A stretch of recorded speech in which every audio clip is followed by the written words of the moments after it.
Hey guys, thank you for joining. Hopefully you can hear me.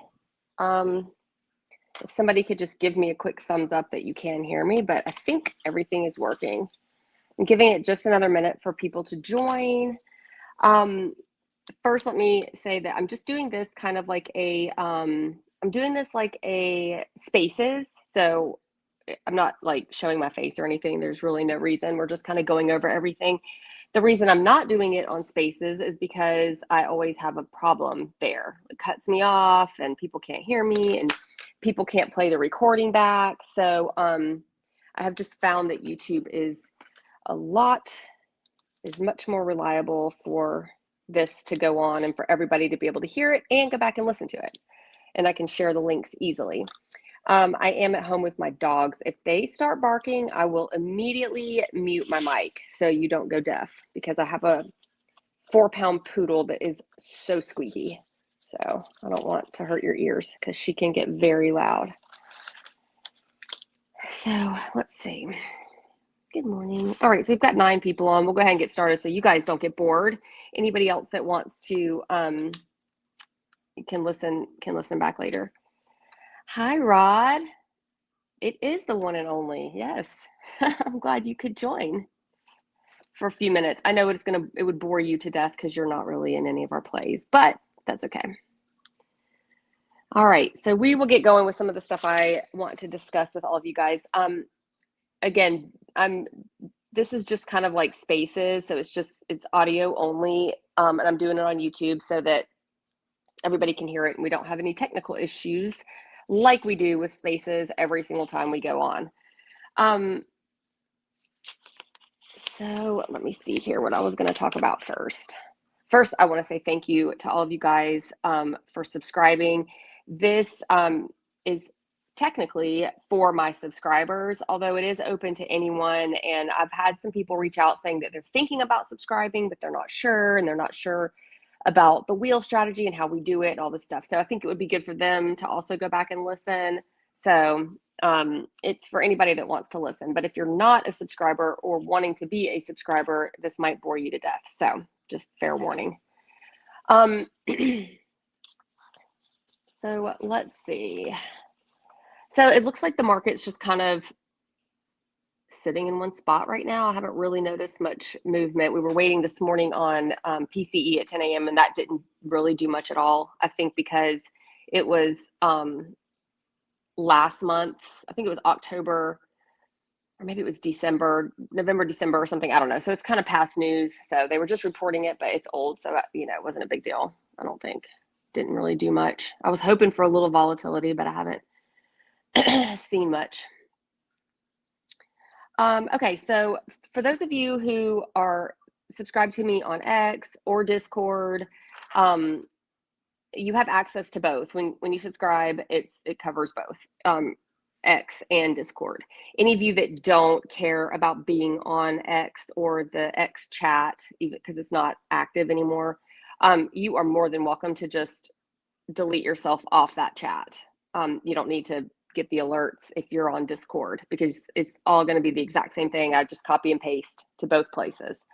It might be helpful to get alerts on both places, but if you don't want to, you don't need to. If you're on Discord, I'm more active there just because the chat is more reliable than on X, because for some strange reason, some people got automatically updated like I did to the new encrypted chat or DM, and some people did not. So it's hard to communicate with people that are not updated. It's very strange, especially in a group DM.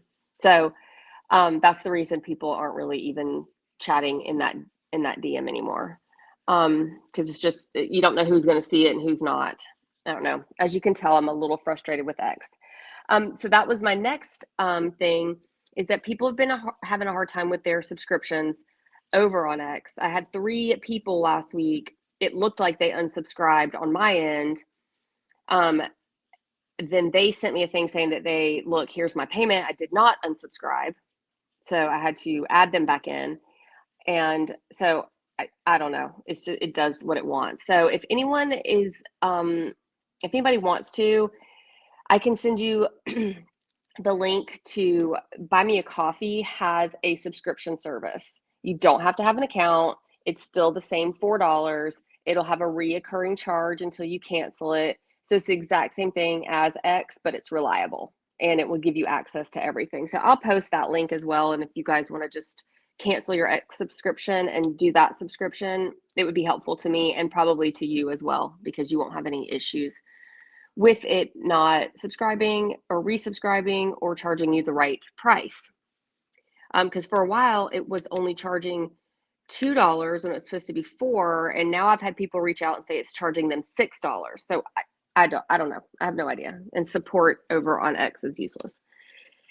Okay, so let's get into our trades and things we wanted to talk about today.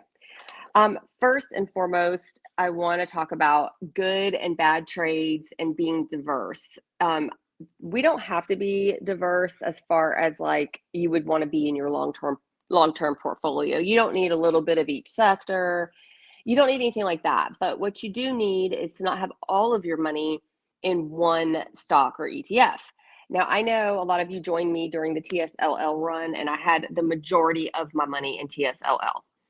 And although that was not a good idea, it did work out well for us. And it was because I had high conviction in Tesla.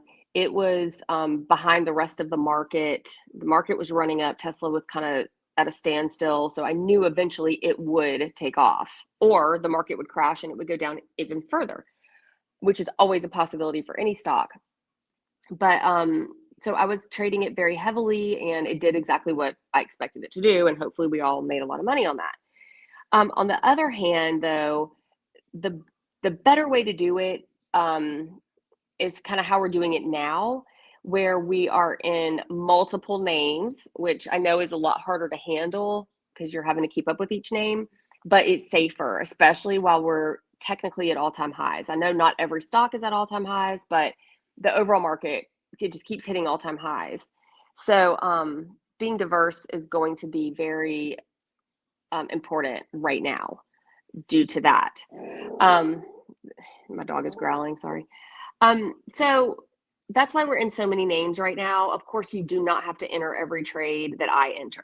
I always post my trades, and you can join, or you can say you're crazy, I'm not getting into that name, and that's totally fine. That's why I give a bunch of different names, so you can pick and choose what you like, what's in your price range, and what is with your risk tolerance, because some of these have a super high IV, and that's going to be higher risk. So just keep that in mind. Tesla has earnings at the end of the month. I'm not sure the exact date. I know it was on the 30th. I don't know if that's changed. But if it drops, I'm going to go back heavily into TSLL again. I'd like to see it below 15 so that we can do like 12, 13, $14 cash secured puts. So I would never say this out in the open because people on X would kill me, but I would love for it to pull back for us so we can start trading it heavily again. But for now, I am still in it, and I think a lot of you guys are too. I only have 100 shares left at a $12 cost basis. Just selling covered calls on that. I'll hold them. It's only 100 shares. And then I've got cash secured puts that are 14, 15, and I have one $16 cash secured put, just one. But the rest of them are $14 and $15 cash secured puts that expire, most of them in February, and I've got one March 20th, and then I've got one June 18th. A couple of you liked that it was really far out, and we can take profits whenever we're ready. That one's up, it's only up 7%, but it's got a lot of time. So I'm trying to do both. I'm trying to make everybody happy and do some, weekly, maybe bi-weekly, monthly, and then some really far out, all the way out to June. And that way you can pick and choose. So I am still in approximately 22 TSLL contracts. So a lot less than I was before. So that leads us to the bad trades. Would be, as you guys all know, VMNU, MSTU. I want to put Bull in that category, but not really. Bull, like Webull. That one did have a pullback, but I I'm not worried about it. I'm in it. I've got 1,600 shares at a 1065 cost basis. So I'm down quite a bit, but I'm down 25%. I'm not too concerned with it. I'm just going to wait it out and let it run back up. It's not really worth, I am buying a couple of shares here and there every time it drops, but it's not really worth selling covered calls because the IV is very low on that. And now the IV is pretty low on the cash secured puts as well. So I'm just leaving it, letting it sit, let it do its thing. I do think it'll make a comeback. So I don't want to get myself stuck in covered calls. So just write it out. So any of you that are in it, I wouldn't be concerned about it. I wouldn't be worried about it. It is up a little bit on the day.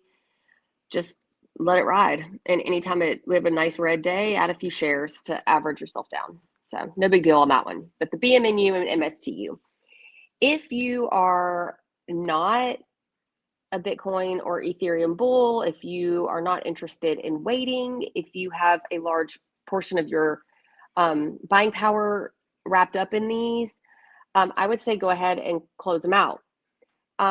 Just get your buying power back so you can start doing other trades. I'm going to hold because as soon as we sell, it's going to run up. And BMNU and MSTU being 2x leverage, they're going to fly once crypto makes a move. And crypto's wild. I mean, it makes big moves. So when it does, those are going to really, really go up. So just be careful if you're selling covered calls, especially if you're selling covered calls under your average. Just be real careful with these, because again, I know we're sick of looking at them. I'm sick of looking at them. I'm sick of it making my portfolio look bad, the whole thing. But I'm also not ready to let them go. If you are ready to let them go, I wouldn't just sell them straight out. I would sell some super aggressive covered calls and maybe collect some premium along the way. So like if you had BMNU, and right now it's, I think, at $5,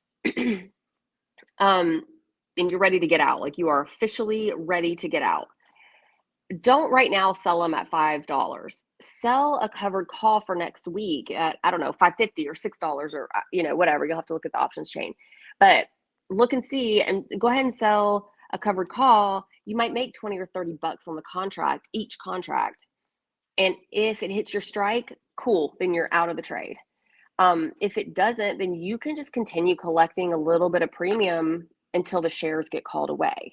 That's typically the way that I exit a losing position.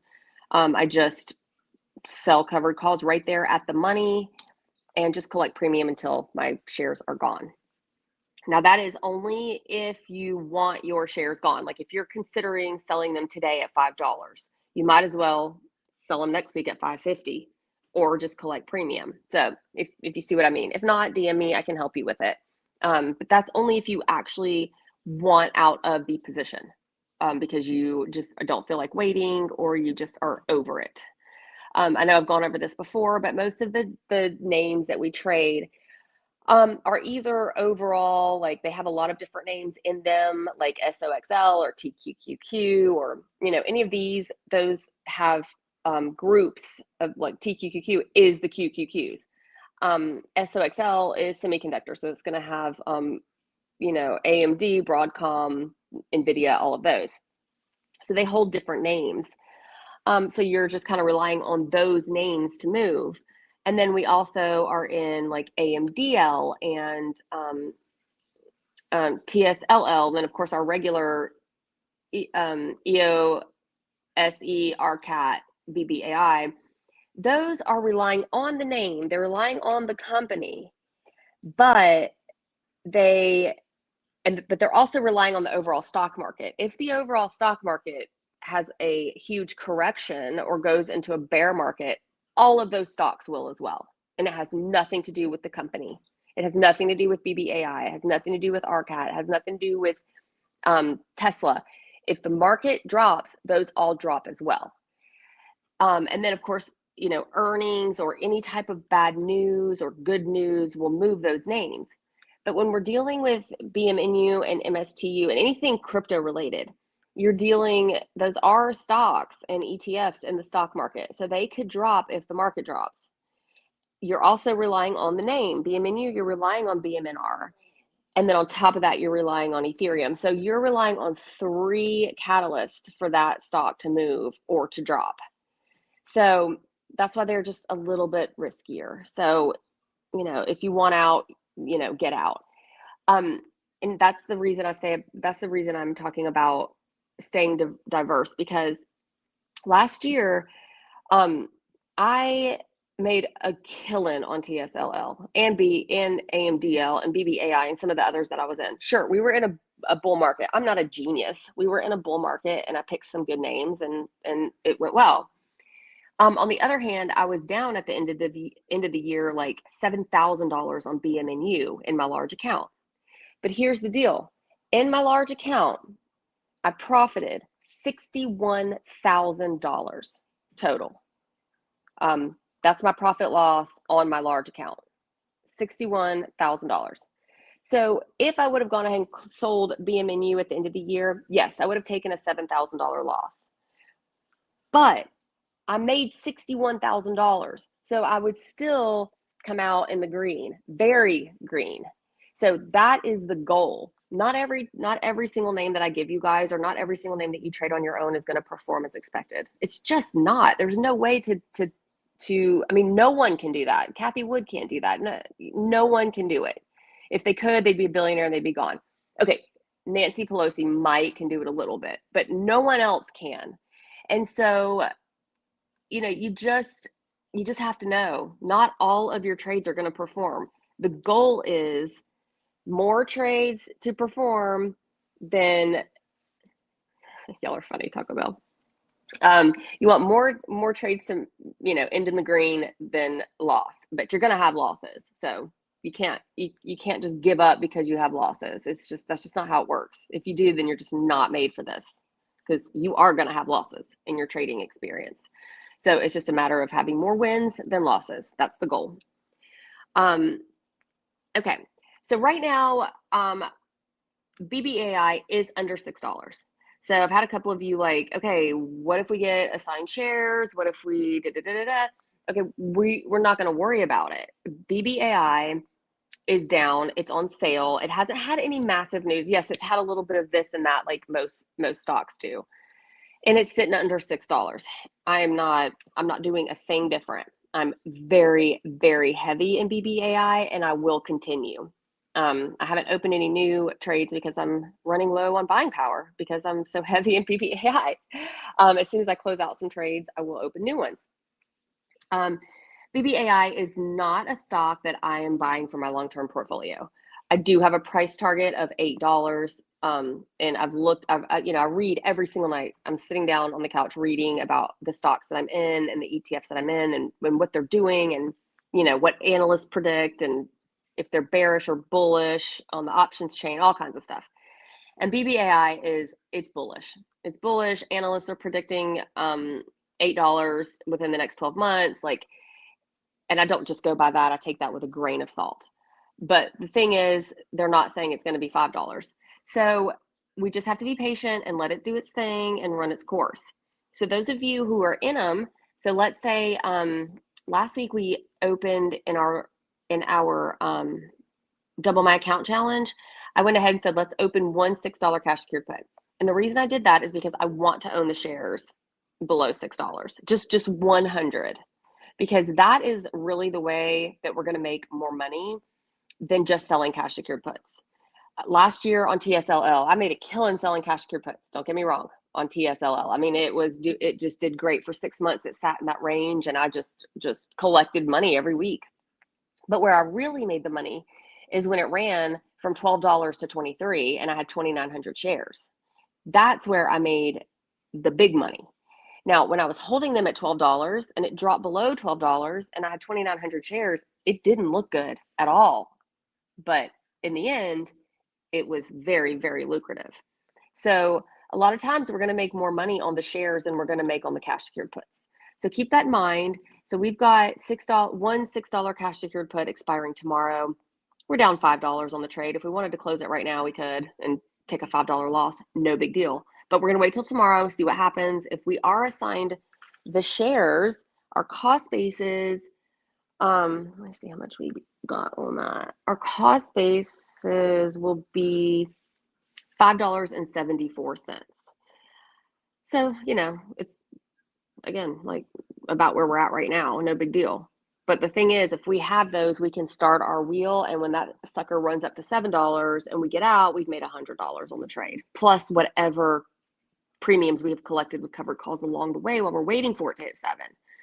So that's the plan with that. So don't worry if you see some trades. I posted this yesterday in the Discord in BBAI, the BBAI channel. Take a look at it, because like one of my trades here, I have a February 27th, $5.50 cash secured put. I was paid $36 on the trade on each contract. They're now worth 42. So it looks like I'm down 20%, which would be $175. I'm not down $175. I'm not losing $175. I'm not down 20%. I would be if I closed the trade. But for now, we wait. I have all the way till February 27th. And as long as BBAI closes above 550 that day, I receive full profit, 100% profit. Can also close early at some point if we do have a major run, which BBAI ran up to like 620 the other day. So that's what it does. So you don't worry if you see negatives on cash secured puts. You just wait. If it drops tremendously, if it dropped to $4 and I'm in a 550 put, okay, then we need to figure out what we're going to do next. But it's still right in the range. It's not a big deal. Again, I got $36 on each one of those contracts, and it's a 550 cash secured put. So what you would do is you take your 550 cash secured put, and then you subtract the $36 that you received. And my cost basis, if I were to be assigned those shares, is $5.14. So as long as BBAI stays above $5.14, I'm in the clear. I have nothing to worry about until it drops below $5.14, which it could. And even then, I'll just hold it till expiration, or at least close to expiration.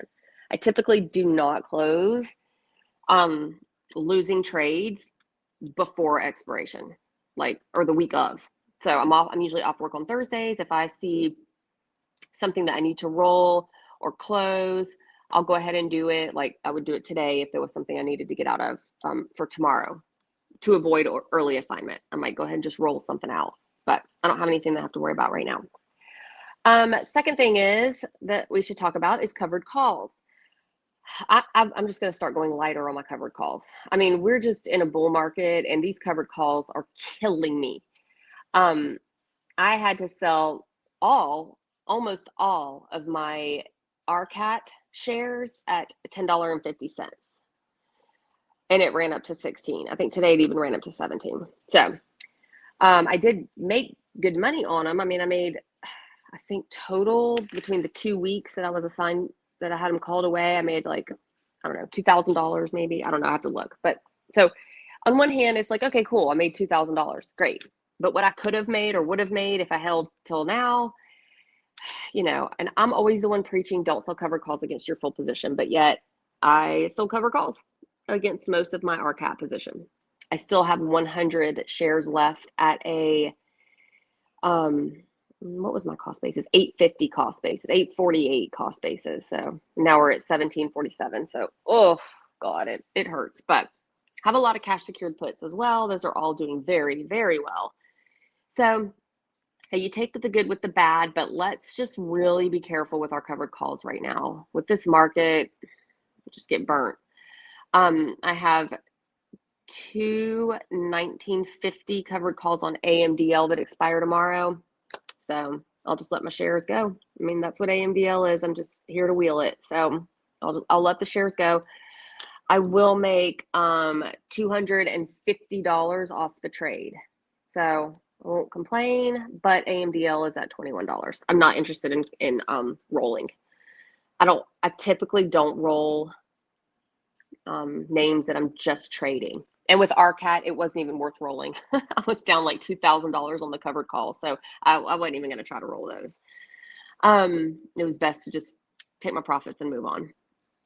So today I want to explain something that I did. Just it gives you an idea of something that you could potentially do if you're up on a trade. So back to AMDL, I had 300 shares at a 1850 cost basis. I think a few weeks ago I was like, oh, my cost basis is terrible. It's 1850. Oh, I made such a mistake. Well, here we are at 21. So these suckers move. They move a lot.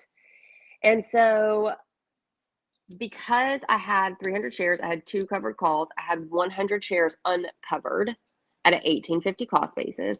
I went ahead and sold that 100 shares this morning. So I sold them and I collected $223 profit on those 100 shares. Then I immediately jumped into a January 30th $8.50 cash secured put that paid me $55. So the reason I did that is because either I'll make $55 next week on that one contract, or 2, the stock will drop and I will get my shares back that I originally had at 1850. I'll get them back at 17.95. So win-win. Yes, if it could drop way lower than that, and that's okay. I'll just hold like I did this time. And it's a small position. It's one contract. And I'm going to lose 200 of my shares tomorrow, most likely. So no big deal. I'm trading AMDL lightly just because it's so high right now. Remember, we were trading it at $10 to $12, so it's high. Let's see what else we're in. EOSE, those are doing well. We've got some $15.50 puts expiring tomorrow. They're up 95%. I may go ahead and close if I won't get charged the commissions. I don't think I will. And maybe open some new ones. We'll see. And then we've got February 6th, February 13th, and February 27th. So we're good through the month of February with our EOSE trades. We're up on all of them. We're at 57%, 38%, and 23%. Let's see what we've got in our double my account challenge. We've got 2 contracts in there of EOSE, and we are up 27%. So remember, you guys that are in the challenge with me, don't wait on me to close. If you see something that's up 80%, feel free to go ahead and close and take profits, get your buying power back, and then you'll have money for the next trade. So just let those roll and take profits when you see them. Because one of our RCAT trades is up 75%. I'm not going to close it just yet. Although, let's see. It would cost $13 to buy it back. I might buy it back for like $10 maybe. I don't know, but their contracts are so wonky. Like, it's just so weird to me. I don't know how these contracts move. It's very strange. We were talking about it in the chat yesterday.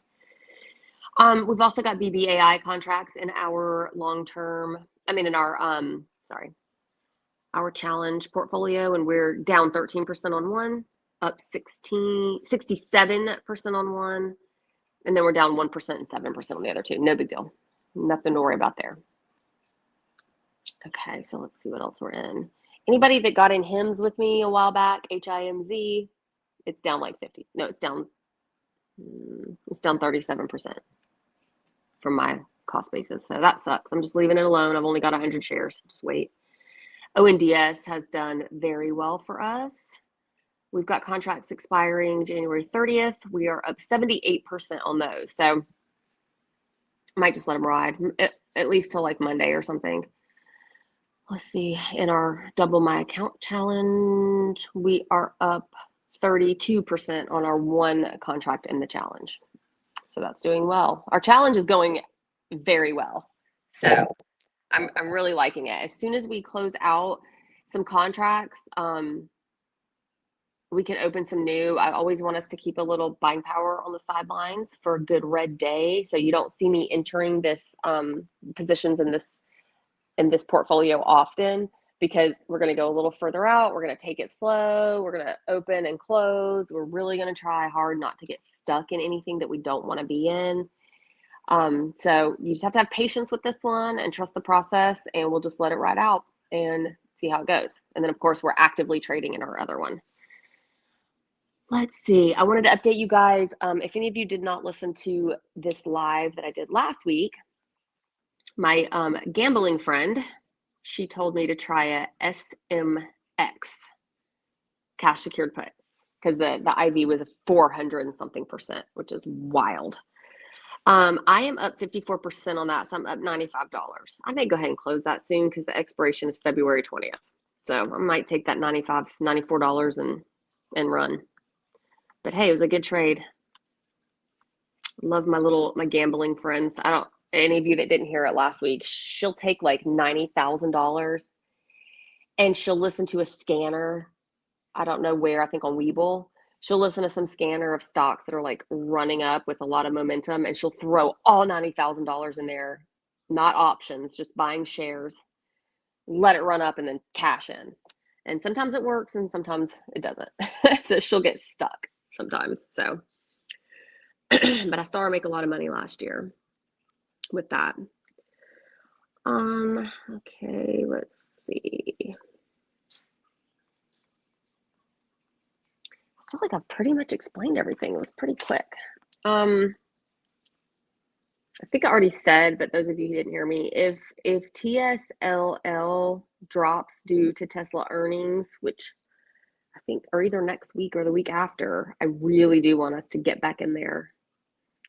Start playing TSLL heavily again. Okay. This is just something I already said last week, but I've got new subscribers all the time, so sometimes I am repeating myself, but that's okay. It never hurts to hear things twice. People ask me when I get assigned shares, like, why bother? Like, some people just want to continue collecting premium on cash secured puts, so they'll just roll them out and never get assigned the shares. And that's fine. I mean, everybody's got their own way, and there's nothing wrong with that, because you can get stuck in shares, and when they drop, you can't even sell covered calls, and you're just stuck. So that totally makes sense, and I get it.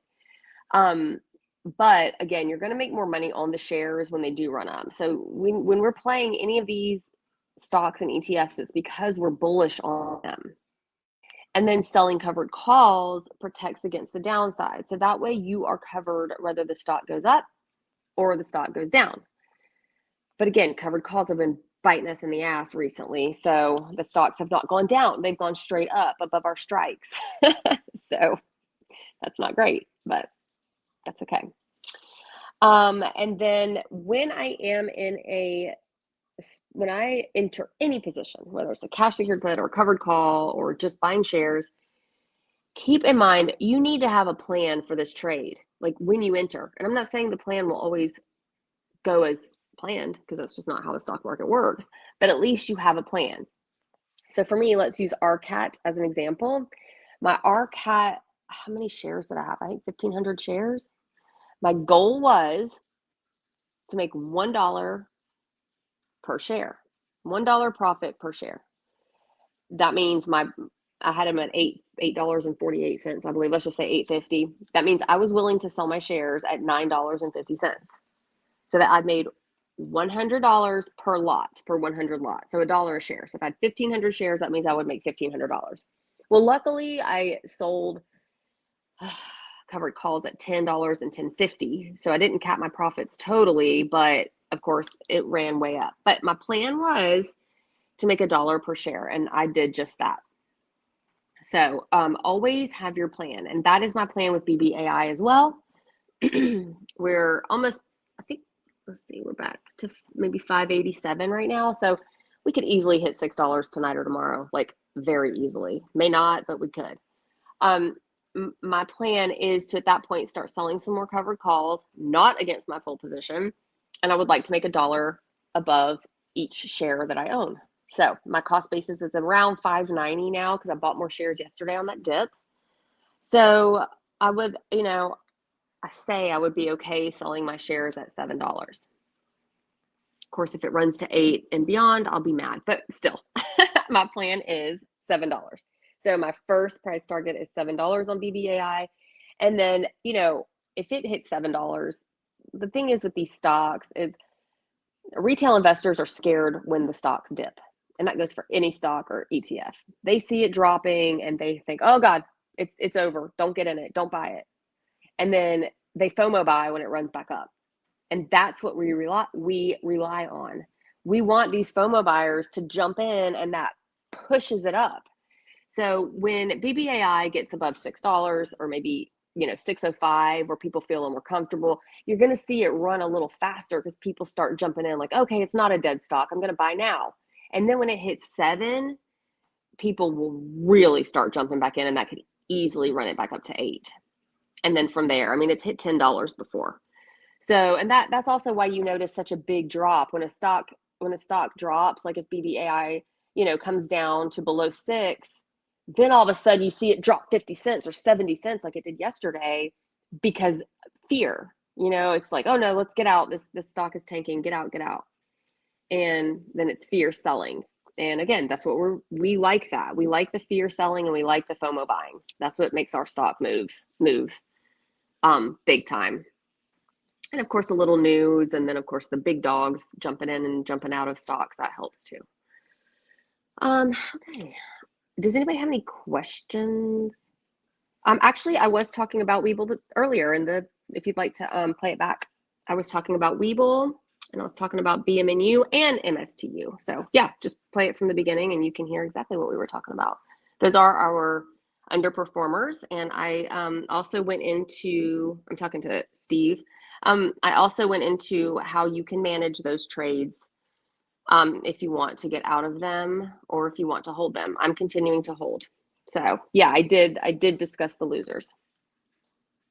So just when this is over, you are welcome to play it back and hear about those. I go over every trade that I'm in, win or lose. I'm transparent. If anybody that says they're 100% winners are lying. So just beware. I'm also still in CleanSpark and Mara that are not doing fabulous, but I'm holding because when they, again, make runs, they make big runs. My Mara position is at a $16 cost basis. I'm not sure exactly where we're at today. Earlier, we were at like $10. So that's okay. I'll just wait. I should have gotten out last time I was up and I didn't. So lesson learned. I'm a little too heavy in crypto. That's okay, Steve. No big deal. I also talked about HIMZ, HIMZ. We're down on that one as well. And then CleanSpark, if any of you guys are in CleanSpark or Mara and you'd like me to open a channel for them, I can do that. I do sell covered calls lightly, and I'm just actively trying to get out of them. So, if that's my plan with them, so I'm not like trading them actively. I'm just trying to work my way out of them so I can use that buying power for something else. My CleanSpark, let's see, my share value is, I'm in 2 different accounts, which I hate when I do that. In my large account, my share value is 688. And in my small account, my share value is $17. So we'll see how long it takes me to get out of those. Hopefully not too long. Let's see, I don't think we have, yeah, that's about all I have to talk about today. Does anybody have any questions? I think that pretty much updates us on everything. I mean, I feel like right now is just kind of a little bit stagnant. Like we're just kind of sitting in one spot. We need some moves to enter anything else. I feel like I've got my full position of BBAI right now. I'm not going to sell any more contracts until I'm out of a few. I think I have 112 contracts. 112, I believe, 112 contracts, cash secured puts. And I have nine, I think I have 1,500 shares now. I don't know. I can see my large account on my laptop. My small account is my Robinhood app, and I'm scared to go over and look at it because it might cut us off. Okay, I'm going back up. Retire on dividends.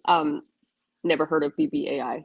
Taco Bell, he's joking because he hates that I talk about BBAI so much. Last night I sent him my my video that I posted about my BBAI wheel. I posted that last night, just update, sent it to him. He's like, oh God. BBAI again. Like he's so sick of hearing about it. He's doing something different. He's doing the Roddy that he calls it. So it's a different strategy altogether. And BBAI is not a good name for that strategy. So for him, he's not in it. So he's not, looking at it at all. So I keep telling him to get in it and he won't do it. He's focused on learning a different technique, which is great. We should all be learning all the techniques that we can on trading so we can stay in the game. Okay, one more thing that someone asked me is, when do I typically close my trades? And I kind of went over this a second ago, but I typically will wait either 80% or the day before expiration. So let me give you an example. I am up on EOSE, I'm up 95%, but it expires tomorrow. So, I mean, I'll probably go ahead and close it. The thing is, I know this sounds like super cheap, but I had $1,000 last year in contract fees in my E-Trade account. So anytime I don't necessarily need to close it on my own, I'll just let it expire to avoid that. Now I know it sounds like, what's the big deal? They're 50 cents. But when you're closing 20 contracts and you've opened 20 contracts, that adds up. That's a lot. So, anything that's like about to expire, like EOSE, and sometimes they don't charge, like it's only worth $2 now, and they may not charge me a commission fee to close that early. So I may go ahead and do it. But if they charge me a commission fee, I'm just going to let it expire tomorrow worthless and not pay the commission fees. So I do always kind of keep that in the back of my mind. It's not going to make me hold something till expiration just because of the contract fees and and maybe take a loss on something. I'm not going to go that far with it. But EOSE, I don't think it's going to be at 15.50 tomorrow, but I guess it could. I don't know. You never know. So anyway, so there's that. But then I'm up. Okay, ONDS doesn't expire till the 30th, and I'm up 76%. Once that hits the 80%, I'll go ahead and close it. So, 80% is typically my closeout. And then usually, depending on where the stock is at, I'll go ahead and open a new contract right away. So if I were to close this ONDS, I received $45 for 2 contracts. Right now they're worth 10. So I would buy them back for $10. So I'd make $35 per contract on the trade. So what's that? $70.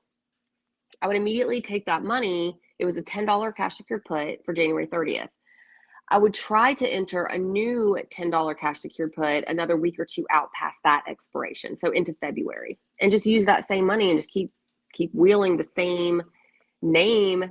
If I was in this name, it's because I liked it and I want to keep trading it, so why not just go right back into it? I am trading that one lightly, only 2 contracts, because I'm still going to know it, testing the waters. Yes, I will open a channel for Mara. No problem. And it'll just be a Mara and Clean Spark channel. Some of the channels I've done, like I've put 2 names together because they're not the most popular. So I just put them together so we can just have 2, so we don't have so many channels. BBAI gets its own channel though, because it's my big boy right now. So yeah, that's when I'll usually close a contract the day before, or at 80%, or if we are way out of the range and I am not worried at all about being assigned, then I may just let it just expire. Just let it go. If I don't need the buying power back right away, just let it expire. I may be closing out some things today just because I am out of buying power. Like I have $4,000 buying power left. And this account is a $180,000 account, and I've got $4,000 buying power. So that's not good. That's including margin. So I have really gone heavy in BBAI. That's where it's all at, most of it. So I'll be closing out some of that. Does anyone else have any other questions? I'm going to try real quick to scooch over to Discord and see if some people will put their questions there. If this disconnects, then at least we've gone over everything. So let me see if this will work. Pretty sure it works, but I don't know. Also, any of you, let's see if this is actually playing still. recording. Yeah. Okay. Any of you that are listening to this and you're not a subscriber, my subscription is only $4 a month and you can cancel at any time. So it's super cheap. The only reason I even have a subscription is because I don't want a bunch of like trolls in my, in my Discord or in my X account. I want trolls aren't even going to pay $4. So, it's just a little tiny little fee just to keep the crap out of my subscription. I don't want that. But if you have not joined my subscription, just DM me on X, or even here, you can just leave it in the comments. And you're welcome to try out a free month in my server, in my Discord server. You can try out a month and see if you learn anything from it, because I've got some amazing traders in here and I've got some brand new traders in here. So all of us together, I just love you guys. Everybody's just so helpful and has such a good time. And it's small. I've only got 300 subscribers, so it's not a massive amount of people that you get, lost in the mix either. All right, let me see if X has any questions. Okay, just another question about leaps. We kind of went over that last week. I don't typically buy leaps. I did buy one BBAI leap yesterday when it was down, but I mean, it expires in 2026 and it cost me, I think, $180. So I mean, we're talking minimal, no big deal. If I lost $180, you're not going to hear me whine about it. So those kind of things I do. I don't often do leaps with larger names. I wish I would have had one on RCAT. That would have been nice. But the larger names like Tesla or Nvidia, you'll see people throwing thousands of dollars in there, and I can't do it. In 2021, we were in that bull market. I just dedicated $20,000 to leaps, and then 2022 we went into a bear market and I lost all of it. So I'm just not a huge fan of buying options anymore. I'd rather buy shares. Again, in 2024, I believe, I got assigned a bunch of AMD shares at 179, which was a good cost basis at the time. And then it dropped down to $80. Literally dropped to $80. I was down $100 a share. So of course, at that point, I'm just buying a few shares to try to get my average down. But if that would not have been shares, if that would have been a leap call, I would have lost it all, and it would have been probably, I don't know, $3,000 or $4,000 for that call that would have just been gone. Instead, I was in shares, and it ran from $80 a share up to what, $230, $250 a share, and I sold my shares. I sold my shares at $239. So, for me, I would rather just buy shares of something and wait and hold if I'm that into it versus an option. I know, but that's if you have a smaller account, you couldn't afford to do that. So it's to each their own. You could also do a spread. I've got some people in my Discord that do spreads all the time, and they're very good at it, and they are more than willing to help if anybody wanted to open a spread. So you can do leap spreads. Like, you can go way out into 2027, even I think there's some 2028 options open, expirations open, that you could go out to, and you could do a spread, which would not cost you as much, which would create less of a loss if the stock doesn't move your direction. I also bought one last year, or end of 2024. I bought one Amazon leap because I just knew Amazon was going to go up, and it didn't. So I lost $3,000 on that trade this past year. So I'm just not putting thousands of dollars in it anymore. I'll do a couple of hundred here and there for stuff, but that's it. I would also recommend, if you do like leaps, please set a stop loss. Like, when you get into the trade, know what you're willing to lose. If you're willing to lose 10%, which I wouldn't set a stop loss at 10%, because a 10% move is not a big deal. If you, though, 20 or 30% loss, you may want to just set a stop loss. You know, if you lose 20 or 30%, it sucks, but you can always get back in the trade if you're still bullish on it. I just would not let yourself go with thousands of dollars, because human nature is to hold and hope, and that's not the way to do it. Do you have any hedges? Honestly, my only hedges are covered calls. I did have a TQQQ put that went, it wasn't a leap, but it was just way out. And it expired and I lost the money on that. It was like $200, no big deal. But that was my hedge for a little while. Other than that, no. I have some SQQQ shares in my small account that are not doing well. I used to trade that and I got assigned the shares. So I just kind of left them because I feel like if we have a major drop, which we did have a major drop back in April when we had the tariff news, and those shares were up $400 and I didn't sell them. And now I'm stuck in them again because the market ran right back up. So it's okay. I'm just holding, and that's it. Does anybody else have any hedges? I would love to know, besides covered calls. Covered calls are typically the best hedge for wheelers, although they don't pay a lot. Cash secured puts pay a lot more than covered calls, unfortunately. I would also recommend one more thing that I was actually laying in bed thinking about the other night. In my long-term portfolio, I have a lot of stocks and ETFs, not any of my gambling ETFs, but like real, like VOO and VTI and QQQ, stuff like that. That are up. They're up a lot. And I just always think, like, I don't want to sell them because they're in my long-term portfolio for a reason. It's because long-term, the market always goes up. In 20 years, the market's going to be higher than it is today. I mean, that's just a given. On the other hand, in the next 20 years, we could also have a market crash before we run back up again. Sorry about my dogs.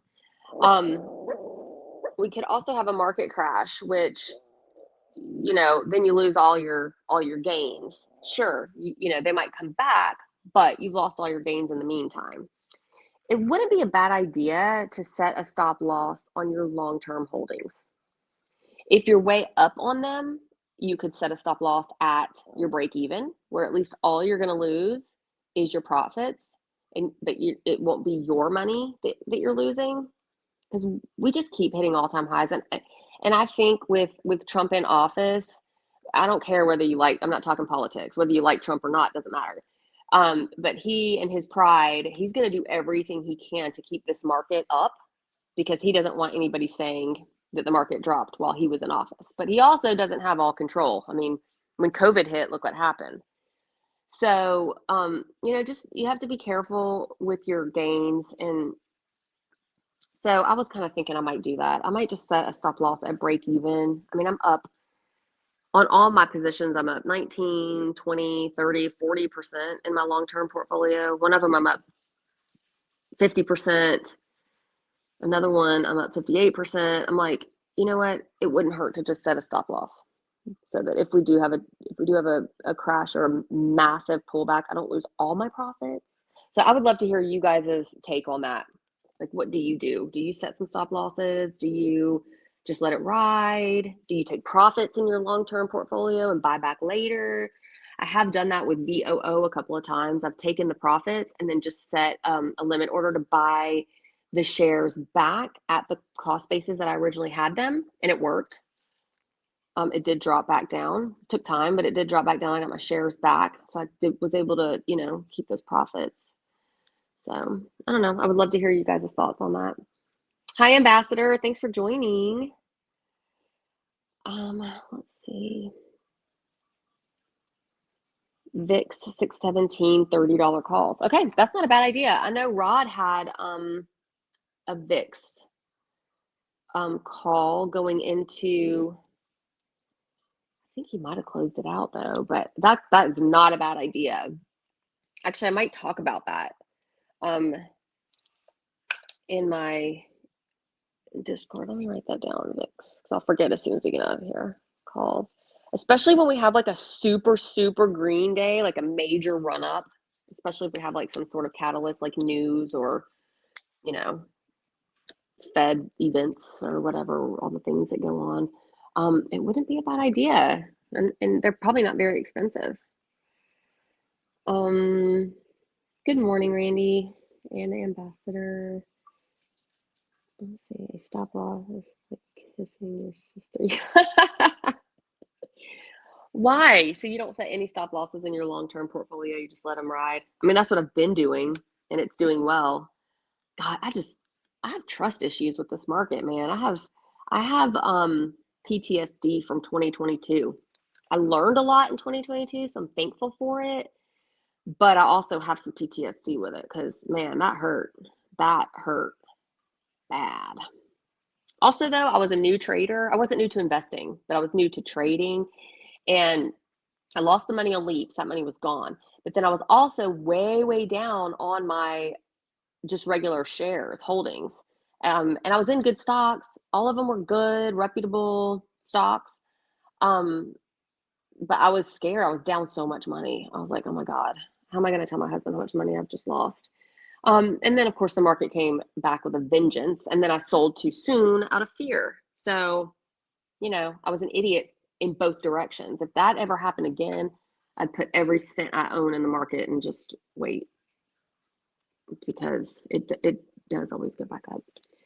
If you're concerned from your position, it's more profitable in the long run. Just saying. That's true.